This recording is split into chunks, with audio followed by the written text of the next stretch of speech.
आज आप लोग सुनेंगे मासिक शिवरात्रि व्रत कथा। मासिक शिवरात्रि का व्रत प्रत्येक माह के कृष्ण पक्ष की चतुर्दशी तिथि को किया जाता है। यह खास दिन भगवान शिव को समर्पित है, इसलिए इस दिन भगवान शिव की विधि पूर्वक पूजा की जाती है। इस दिन शिव जी के साथ माँ पार्वती की भी पूजा का विधान है। मासिक शिवरात्रि के दिन महादेव को बेलपत्र, पुष्प, धूप, दीप और भोग चढ़ाया जाता है।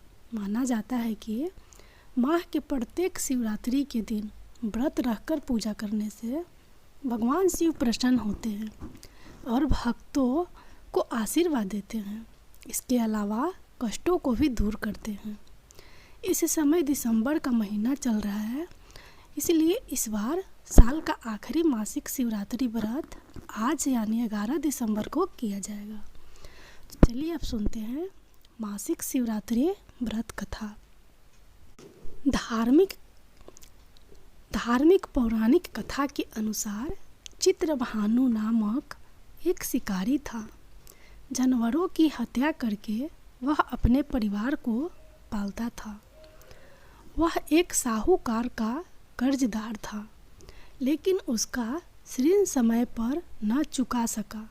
क्रोधित साहूकार ने शिकारी को शिव मठ में बंदी बना लिया। संयोग से उस दिन शिवरात्रि थी। शिकारी ध्यान मगन होकर शिव संबंधी धार्मिक बातें सुनता रहा। चतुर्दशी को उसने शिवरात्रि व्रत की कथा भी सुनी। शाम होते ही साहूकार ने उसे अपने पास बुलाया और ऋण चुकाने के विषय में बात की। शिकारी अगले दिन सारा ऋण लौटा देने का वचन देकर बंधन से छूट गया। अपनी दिनचर्या की भांति वह जंगल में शिकार के लिए निकला, लेकिन दिन भर बंदी गृह में रहने के कारण भूख प्यास से व्याकुल था। शिकार खोजता हुआ वह बहुत दूर निकल गया। जब अंधकार हो गया तो उसने विचार किया कि रात जंगल में ही बितानी पड़ेगी।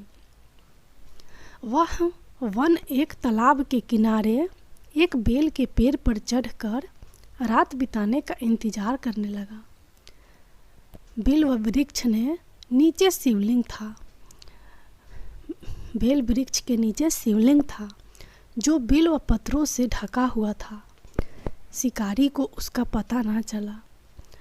पड़ाव बनाते समय उसने जो टहनियाँ तोड़ी वे संयोग से शिवलिंग पर गिरती चली गई। इस प्रकार दिन भर भूखे प्यासे शिकारी का व्रत भी हो गया और शिवलिंग पर बिल्वपत्र भी चढ़ गए। एक पहर रात्रि बीत जाने पर एक गर्भिणी हिरनी तालाब पर पानी पीने पहुंची। शिकारी ने धनुष पर तीर चढ़ाकर ज्यों ही प्रत्यंचा खींचा, हिरनी बोली, मैं गर्भवती हूँ, शीघ्र ही प्रसव करूँगी।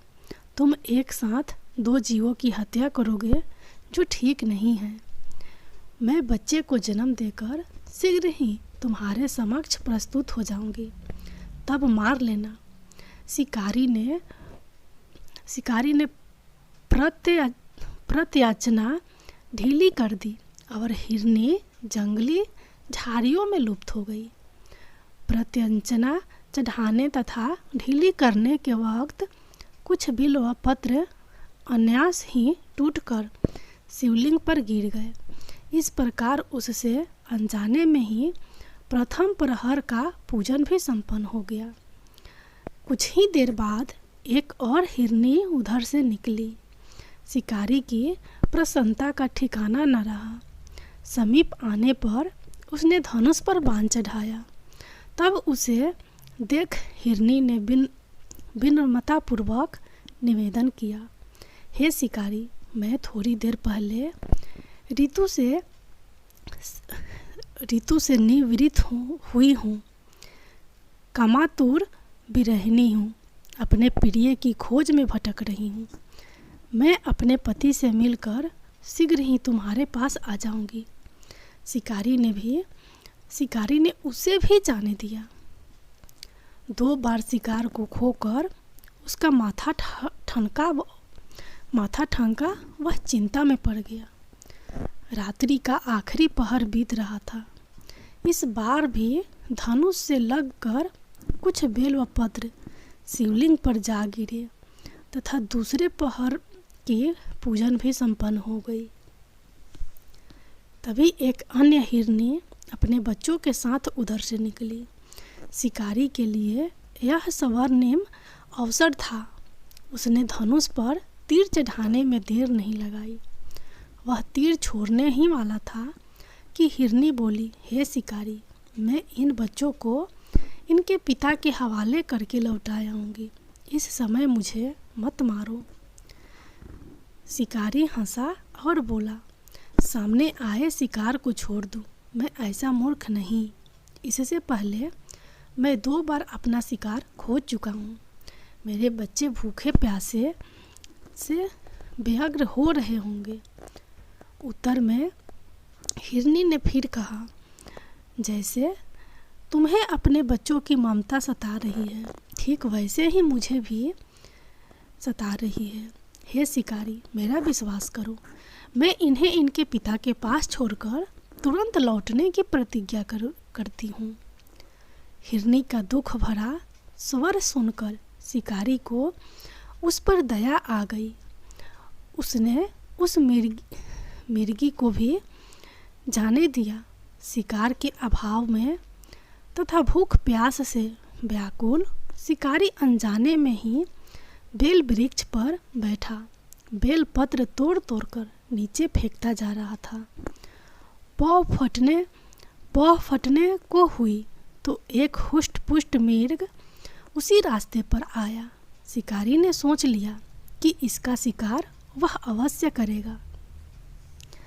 शिकारी की तनी प्रत्यंचा देखकर मृग विनती स्वर में बोला, हे शिकारी, यदि तुमने मुझसे पूर्व आने वाली 3 मिर्गियों तथा छोटे छोटे बच्चों को मार डाला है तो मुझे भी मारने में विलंब न करो, ताकि मुझे उनके वियोग में एक क्षण भी दुख न सहना पड़े।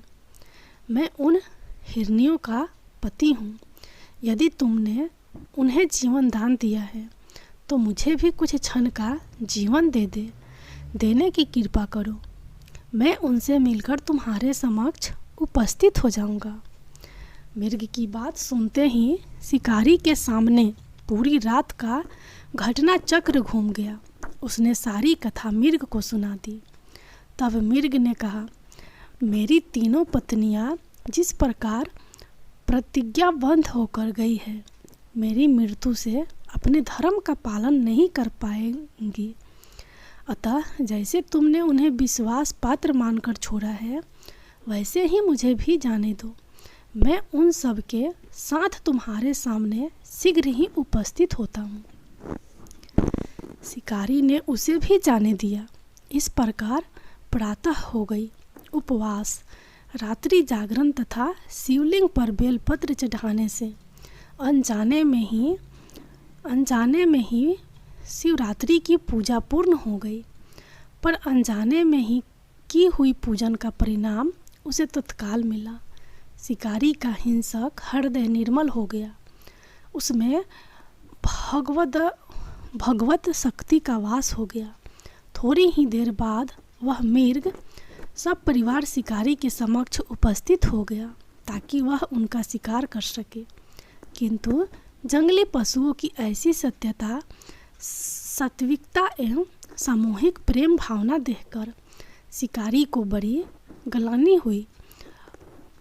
उसने मिर्ग परिवार को जीवन दान दे दिया।